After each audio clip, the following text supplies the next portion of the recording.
How to give great presentations and great talks. It could be a live talk, it could be a recorded talk, it could be a webinar, it could be an in-person talk, but these 5 things which I'm going to tell you is really going to help you become an effective communicator and make your talk a kick-ass talk. First thing you want to keep in mind is the first 5 minutes of your talk is really important.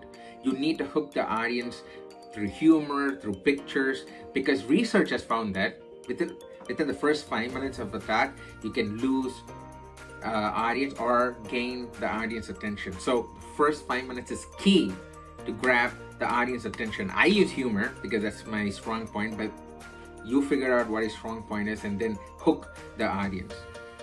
Second thing is slow down when you get excited. I am guilty of this because when I get excited about something, I tend to talk faster. Instead, when you're excited, say something like, "That was great!" And that is why I had to do this. See how I said, "That is great," and that is why I had to do this. So slow down when you show excitement, those pauses really help. Third thing is avoid verbal fillers like instead take a breath if you forget the next word and then keep continuing to talk. In that way you appear more succinct and you appear as if you have control of what you're saying. Okay. Fourth thing you want to keep in mind is when you ask questions during the presentation or at the end of the presentation, answer to the point, okay? Don't beat around the bush.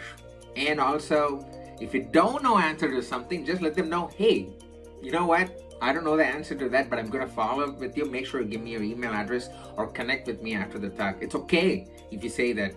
Don't make up something and then consume time, okay? The fifth thing you wanna think about is pause and stress on words to show importance. So, say for example, I'm giving a talk about diversity inclusion. I could say something like, diversity and inclusion is really important for the company. See how I stressed and paused? That is something you really want to practice to give that intensity and show and bring the audience into your world. Okay. The final thing you want to keep in mind is be mindful of hand gestures. So if you see, I use a lot of hand gestures. A lot of people go this way, but one thing to keep in mind is try to keep your shoulders locked, even in a webinar or live session, and then do this. And if you have hand gestures, make sure you're giving the proper hand gestures. For example, you could say, so when you compare point A with point B, they both are similar. See how I use a hand gesture? So those are the ways to make your talk more impactful, more meaningful, and connect with the audience. Keep that in mind.